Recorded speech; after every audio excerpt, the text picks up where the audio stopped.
So without further ado, we've got Danelle DiLibero. Of course, I didn't screw up the Danielle, but I screwed up. Okay, from OnDeck, who's going to present now.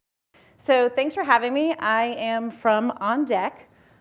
Very quickly, because you can't go up without talking a little bit about yourself. I joined OnDeck about 95 days ago. So what I'm going to talk about today when it comes to video interviewing, I'm going to talk a little bit about how I've used it in my past organizations and how we plan on using it at OnDeck as well. Very quickly about OnDeck, it's a small business lender, and so what we use is technology to get small businesses the capital they need in a time frame that works best for them. So let's get right into why we're all here. Anybody still put these up in their windows? No? These days are gone. We are moving into so many different phases of hiring, so many different tactics that we have. And so some challenges that we face are really just this resistance to change. Our hiring managers, our budgets, our heads of talent, if that's not you, there's this change that is coming, and people are resisting it. We're not 100% sure why, but it's okay. I think about MTV. So I think about the day that it was coming and the day I asked for it. And luckily enough, I had really great liberal parents who said yes. And then I told my grandparents about it, who said, I don't understand why you would watch music on TV. We've come full circle, right? There's no music on MTV anymore, so that's okay. But there are other issues you have. You have financial limitations. You have small pipelines of talent. You have integration issues. There's all these things that get in your way when you want to make a change in talent acquisition. The fact is you're also not a revenue-producing group, and so sometimes your say isn't always the first voice that's heard in a meeting. This is ugly, and I'm sure this is actually simpler than what you're used to seeing. I'm going to focus just on that funky wheel there for a second. So when we think about our sample process flow, right, this is where the churn tends to happen. What happens is you find this promising candidate. You call or email them. You wait till they get back to you.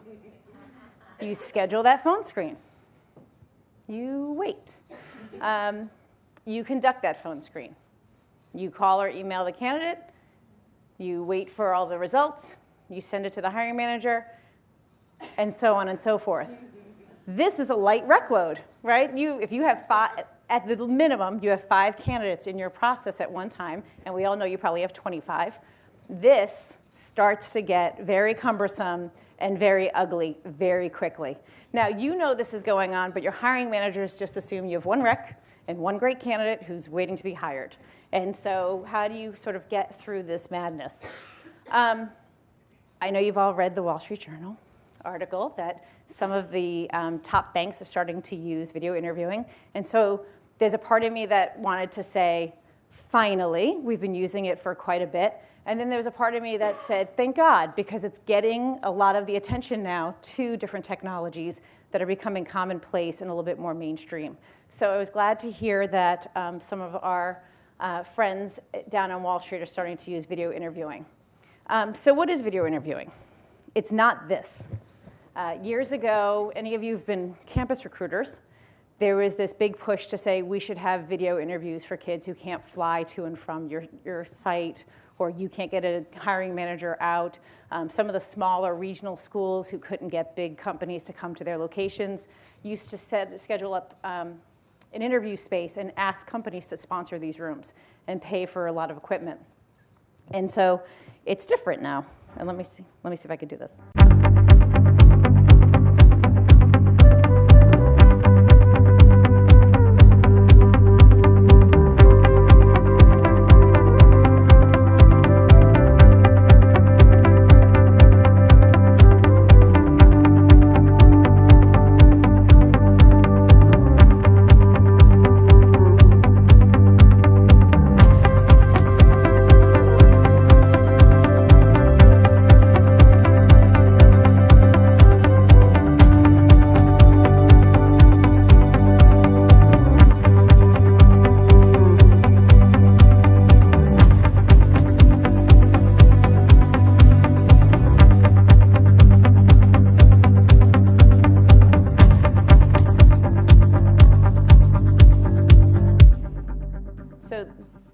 This was brought to us by our friends at WePow. At OnDeck, we use HireVue, and I'll talk a little bit about who the players are in the space. I have used WePow in the past, so I thank both HireVue and WePow for letting me use some of their content to show you a little bit about the demo and how it looks and how fast it actually happens.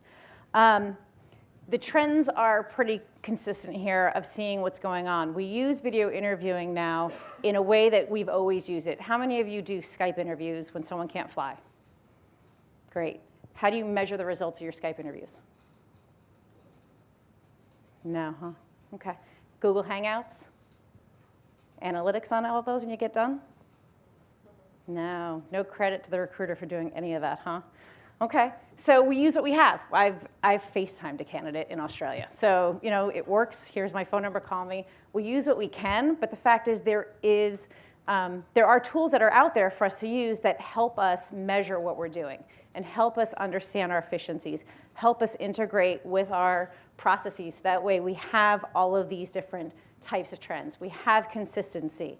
We have process efficiency. We have cost reduction, flexibility, measurement. That's the one thing I'm noticing that you're all missing is this measurement. The data quality to make sure that you're seeing who's completed, who's opened your video, who did it, who then got hired from that video, and so on and so forth, and the success rate or even the drop-off and failure rate.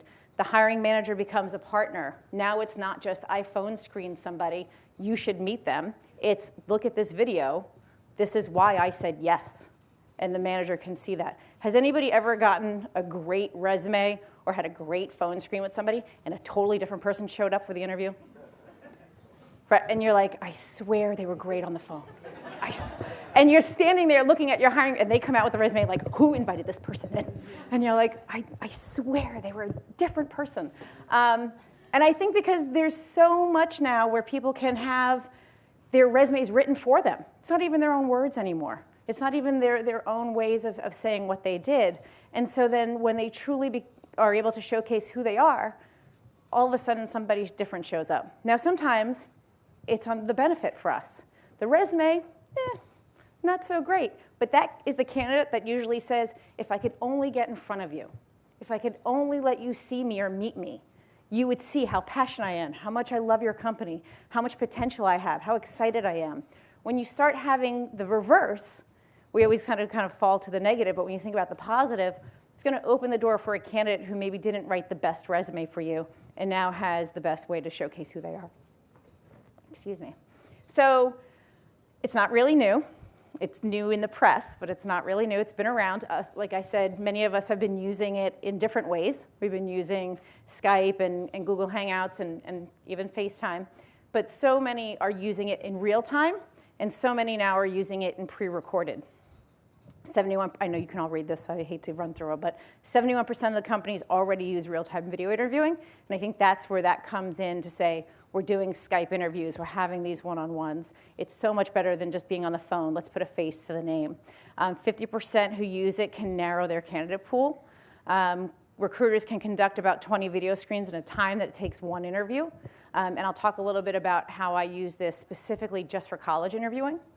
And then 54% of the organizations are adopting video to make sure it's part of their longer strategy, because as I showcased earlier in that little video, you can brand a little when you're doing the video interviews as well.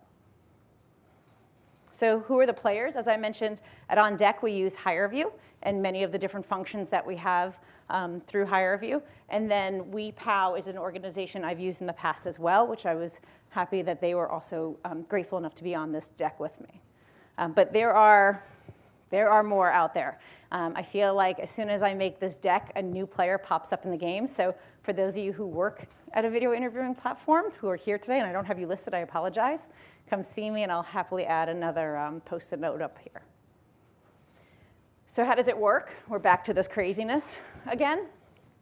Here's what happens. You receive a resume. You send them the video link. They watch it. You watch it. You share it with your hiring manager. You schedule the candidate for an on-site interview. There's a lot of wait time that gets pulled out of this, and you can move things a lot faster. Very simply, you set up your interview. You can set up interviews for pre-recorded interviews. You could set up your interviews for live, bless you. You could set up live interviews. And what you're able to do is set up multiple interviews. You can say, these are all the pre-recorded questions for our technical staff. These are all the pre-recorded questions for college students. These are all the pre-recorded questions for a G&A role, or whatever it is. The fact is, you're starting to talk about consistency. As a recruiter, there's nothing that drives me crazy more than to say, why did the candidate not have a good experience? Our talent acquisition team did the very best we could. We rolled out the red carpet, and we hear back, once we shut the door and that candidate was in the room with an interviewer, we're not really sure what happened, right? Who said what? What did they ask? Why did you ask them about what kind of tree would they be? It has nothing to do with the job that they are being hired for. So there's this moment of it becomes out of our control, and then of course we always worry about the legalities that come with the kinds of questions that are being asked, especially if our staff isn't trained well enough to ask proper questions. So with this, it takes away that guesswork. Every candidate is being asked the exact same question. Every candidate has the same opportunity to answer it, and then every candidate is being evaluated however you determine to do that, whether it's by one interviewer, a double-blind interview, an interviewer and a hiring manager, the same sort of assessment you would have as if you had a phone interview. So I want to just show you a little bit about Jeremy. Jeremy is the CEO and founder of Make School. And what he does as the CEO and founder is he made a pre-recorded video so that way when a candidate who is applying to his school comes into that video interview platform, this is what they hear. Hi, I'm Jeremy, founder of Make School, here in our San Francisco office. Thanks for applying to our 2-year program, and we're really excited that you're excited to build a career in software engineering and tech entrepreneurship with us. This is going to be a pre-recorded video interview. That means that you're going to get a series of questions from me, and after each one, an opportunity to record a response. It's supposed to be low stress and casual, so don't worry if you haven't rehearsed anything you're not supposed to. You should find a quiet room that's well lit, and if you're on a laptop, now's a good time to grab a charger so your computer doesn't die in the middle of the interview. As soon as you're ready, you can start. So again, there's opportunities. There's opportunities to, is your CEO going to right now meet every candidate who comes on site? If you're a small startup, probably, because that person's probably also the interviewer and the head of recruiting and the head of marketing and the janitor and they're everybody. But they're probably not. The bigger your organization, the further you get away from having that connection to people at the organization who make a difference and whose culture is built off of. And so having someone in a senior position take 30 minutes out of their day to make one video that now every candidate gets a chance to see, and a select group, the ones who are able to get the video. So it's not just something that's up on your website that everybody gets to see for public consumption. It's that next level down that now showcases maybe a little bit more about your culture. When I was at my previous company, what we did was to those who did really well and were, we wanted to highlight as some of our high potential employees and those who had really good culture, we would go and ask them to pre-record questions for us. So it was a way of thanking some of our current employees to say, we want you to be showcased on our videos and on the video interviews as part of the video screening so candidates get a chance to see you. It also helped us because what we did was we made sure we traveled to all of our different offices so you would hear different accents, you would have different backgrounds. It wasn't always with the perfect background with the company logo 3 inches from your left ear and staged well enough. It was very much our culture, very much more of a casual type of way of doing things. So the benefits, and I will talk about pitfalls because I know that's really what everyone needs to combat. The benefits are collaboration. Hiring managers and recruiters are seeing the same thing. Sometimes a hiring manager doesn't necessarily know what they want. So they think they know what they want, and they write some great job description for you. It's beautiful. It's full of really great words. And you're sitting there going, just tell me what this person will do. Tell me what is that X factor, as was being mentioned earlier by Vimeo. What is it that you need on this team? And sometimes they're afraid to tell you, or they just don't know.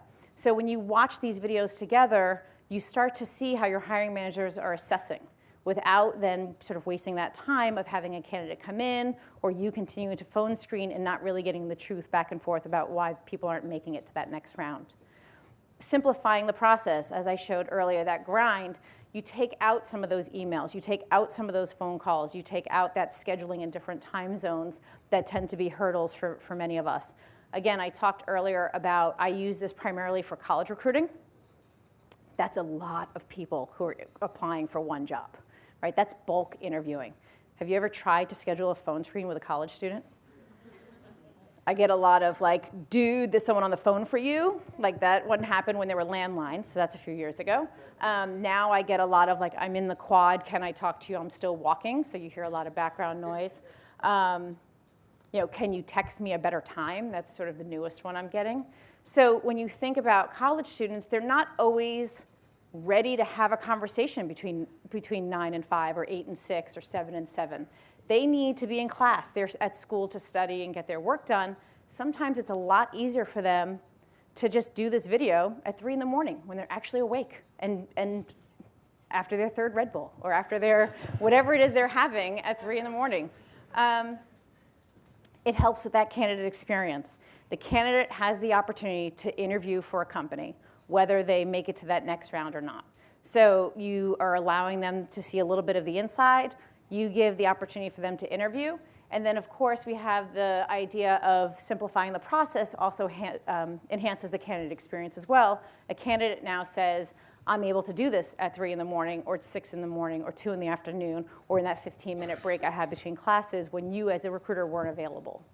And it's data-driven. Most video interviewing platforms, and all of them have them that I showcased, the other ones that are out there that we talked about offhand that are more of the ones that we're just using casually, that were not meant for interviewing, that were really meant for families to talk to each other, don't have metrics-driven data around it. So going to an actual platform will help you have those insights and help you have a better strategy around who's opening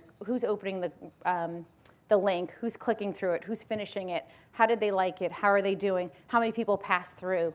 And many of them do integrate with an ATS. Or you have the option, as we were saying earlier, some companies do choose to keep it outside of their ATS for multiple reasons.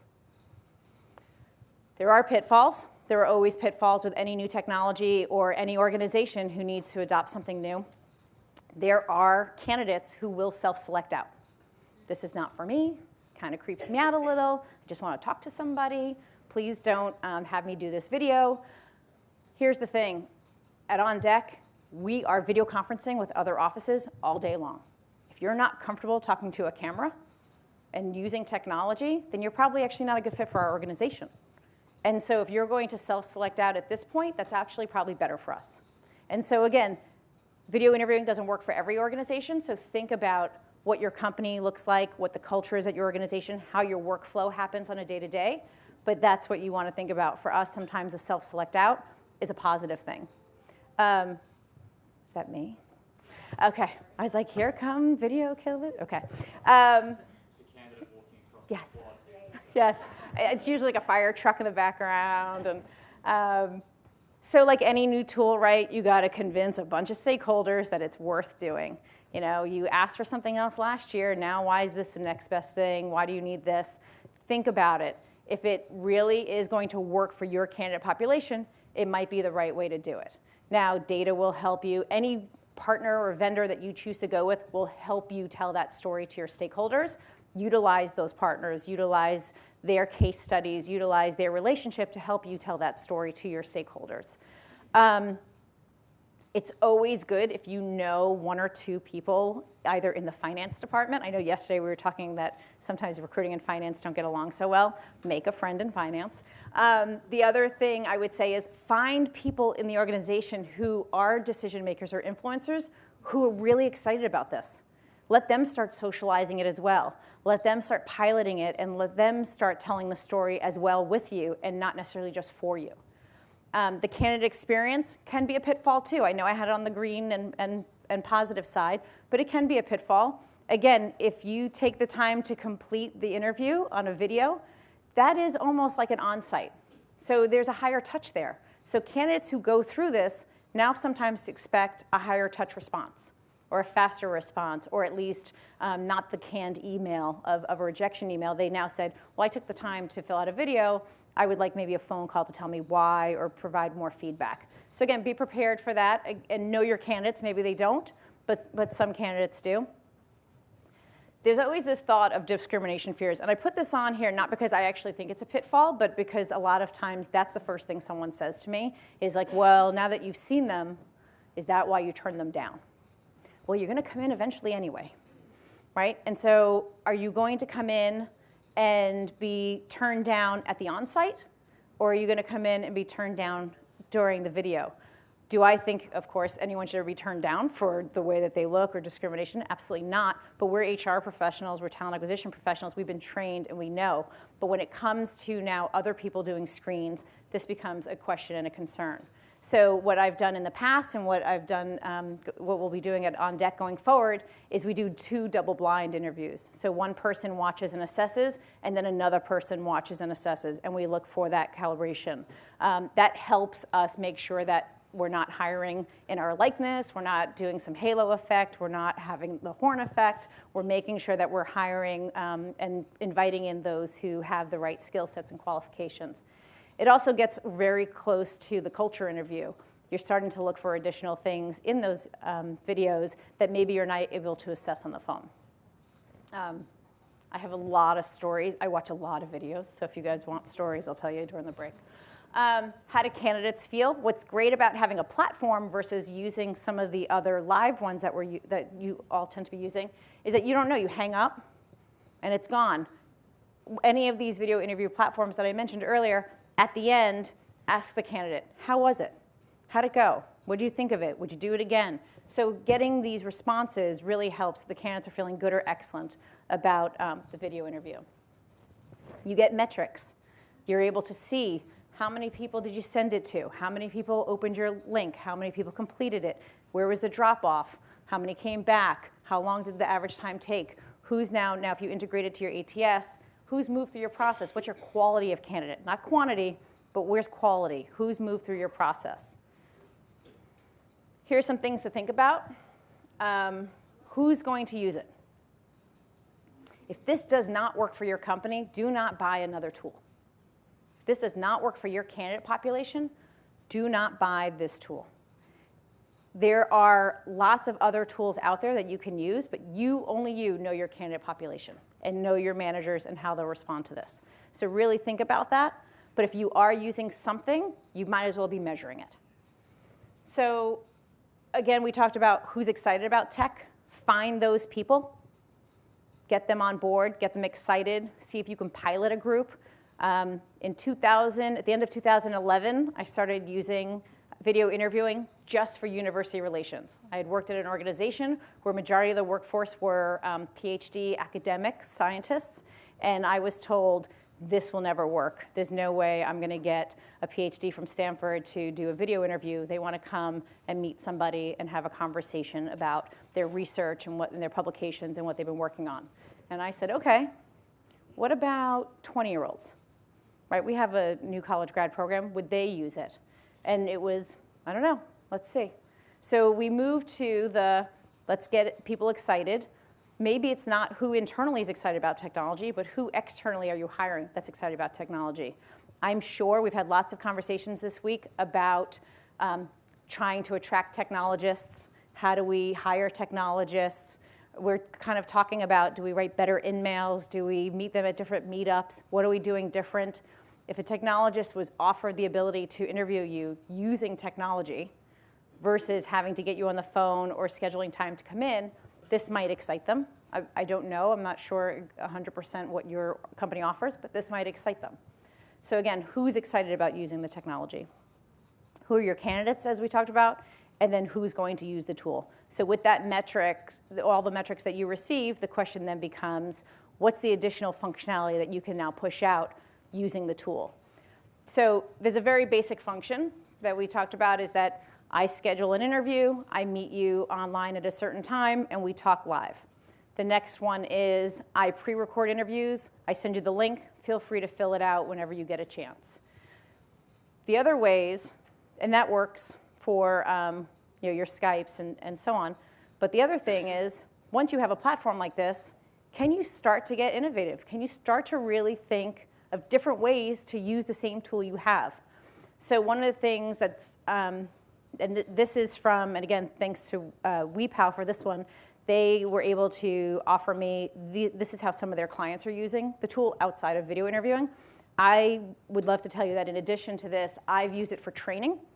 So when new recruiters are brought on board, we have them watch videos and do an assessment, and then we sit with them and say, why did you say yes to this person? Why did you say no? What were you assessing? What were you looking for? So in addition to onboarding, exit interviews, mentorship, volunteer initiatives, we've even used it to train our own staff. So it's not just a one-stop function. It goes on beyond that. I think this is my last slide. So with that being said, no one held up a get off the stage, but that was that. If there are any questions, I'm more than happy to take them. Okay. No, move. He is not allowed to ask questions. Then He says innovative. I have a couple of questions for you, Yes. Danielle. So on pre-recorded interviews, first of all, number one, what have you found are sort of types of questions that lend themselves to that format or don't? And related to that, we've had raging debates internally about whether to allow candidates a do-over on their answer. So curious your thoughts about that. Sure. And then finally on live interviews. Yeah. I'm trying to squeeze 3 in, or 2.5. Okay. On live interviews, do you actually still record them so you can make them available to other hiring managers, even though they've taken place in real time? Okay. What was the first question? Types of questions Yes. that work on pre-recorded. So types of questions that work on pre-recorded are all different types. We looked at them as what are your screens now made up of? What are you asking in your screen? A lot of times they're behavioral based. A lot of times they are pre-qualifying questions, and those tend to work. The way most of these are set up is that you can offer different levels of time to answer. So if it's a very basic question like, please introduce yourself to me, you might want to only give like 30 seconds. If it's tell me about a project where you had to, you might want to give 2.5 minutes to answer that question. Again, you have that flexibility to decide. I found that it was much more of those pre-screening and qualifying questions, and usually some of the culture and behavioral-based interview questions that you can kind of get out of the way. The do-over was the second question. I am not a fan of the do-over because I feel like in a live interview, you wouldn't do over there. And if this is supposed to simulate that, then why would I let you do that? I also feel like most people have a roommate somewhere in their life. And so they go, oh, I didn't like that. They hit pause, and someone else says, you should have said this. And that's great, but that person's not going to come to work with them every day. So I actually need to know who they are in their true fashion of who they truly are and how they truly answer things. I have not recorded a live interview. That was a decision I've made. I know some of these platforms allow for that. I know you do have to tell candidates that you are recording it so that they're aware that they're being recorded. But I have not used live recording. We've done live interviews of using the tool to make sure it was noted that we did have the meeting, who did it, and so on. But I personally have not recorded a live interview. But if you do, you have to tell people they're being recorded. Thank you. Thanks, Jonathan.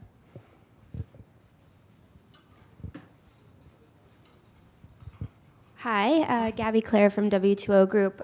When you do send the invitation out to the candidate, how much time do you give them before they have to respond? Sure. So it depends. So when we talk about college recruiting, we usually put it on a time that is aligned to when our resume drop deadlines are and when our pre-select and decision making have to be. When it comes to experienced hires, we usually give what we would have normally given for a response. So it's usually, if I send you the link on a Monday, you have till Friday to get it back to us. I think 1 full business week shows your intent to follow up with us. If it takes you more than a week, now obviously people might call us and say, I'm traveling, I'm away for business. But the fact is, it works on your mobile device. It works on a laptop. Most people are not far away from any one of those things at any given moment, regardless of what's going on in their life. So unless you're really on vacation, somewhere without Wi-Fi, which then I'm jealous. But if you are really off doing that, then let us know. And as a recruiter, we should know that anyway. We should know sort of what's going on in your life. But 1 week to us has shown us that you're truly interested in us if you're willing to get it done. If you start taking a little bit longer than that, you may not be 100% as interested in us as others. Gabby, there's no hard time. I think it has to go by what do you normally, when you reach out to a candidate, when do you normally say, I'm available this week, how long do you give them?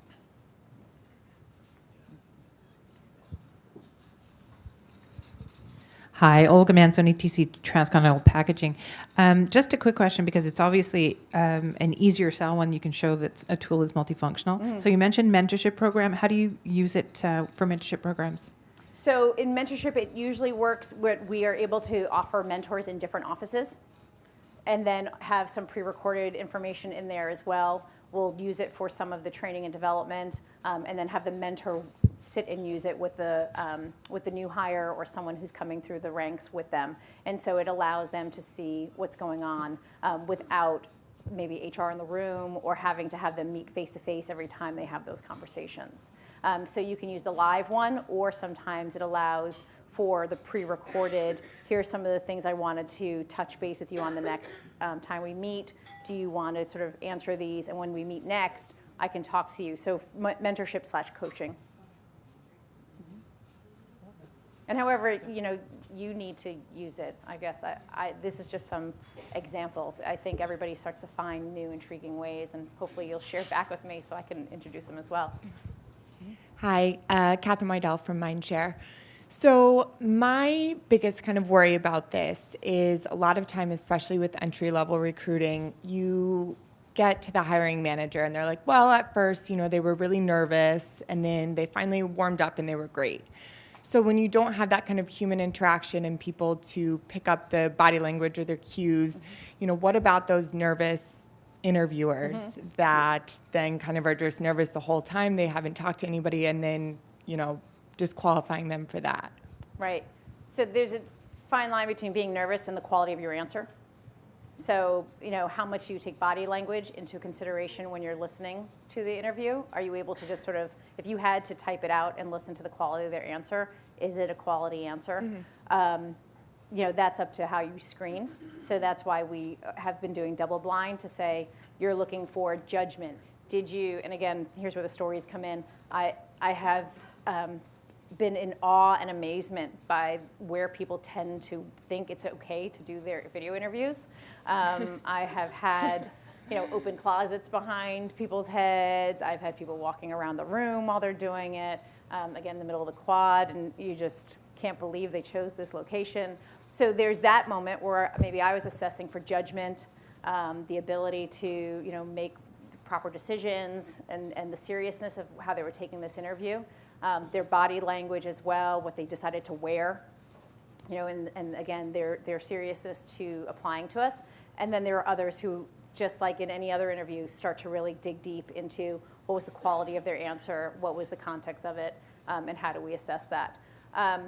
I've found, and again, anecdotal, there's no metrics on this, but I found that, as a candidate goes through the interview, you don't just ask one question, right? You ask multiple questions. And the average number that I've been doing is about 6 questions. And so what I look at is, what order do I watch them, right? The first question I've always asked is, can you please introduce yourself to me? A little bit about your background. Make sure you say your name and either where you're going to school or where you currently work, and tell us like a fun fact. And again, we leave a little bit of time for that one. We let the voice crack a little bit. We get their nerves out. If by the time you get to interview question number 6, this is like, yep, okay, here's what I was thinking. You forget the camera's there. It's like reading subtitles, right? You forget the words are kind of along the bottom of the screen and you're just into it. I think that by the second, to last or the last question, the nerves kind of relinquish a little. Now, if you had just brought them on site, they might have that as well, where the first person says, sweaty palms, they were super nervous, the room might have been hot, we're not really sure. And then by the last person, they've eased in and really got into their groove. I think you're gonna see that regardless if it's on the phone, it's in a video, or if it's face-to-face.